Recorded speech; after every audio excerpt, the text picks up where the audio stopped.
Глава Ингушетии посетил филиал ВГТРК «Россия-1», чтобы поздравить коллектив телевидения с 29-летием вещания в республике. Махмуд Али Калиматов подчеркнул высокий профессионализм телевизионщиков, отметил опытных специалистов, которые с первого дня работают в стенах телерадиокомпании. При этом призвал коллективы не оставлять стремления к дальнейшему росту.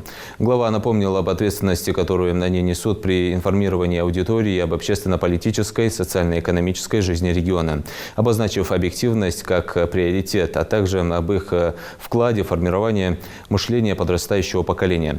История телевидения Ингушетии непрерывно связана с историей нашей республики. Мы вместе строили и созидали, радовались общим успехам и горевали от неудач. За 29 лет ГТРК Ингушетия прошла большой путь и добилась успехов, сказал руководитель субъекта. После поздравления Махмуд Али Калиматов вручил грамоты 12 сотрудникам, после чего гости мероприятия посмотрели спектакль «Риск» и праздничный концерт, прошедший в аппаратно-студийном комплексе компании.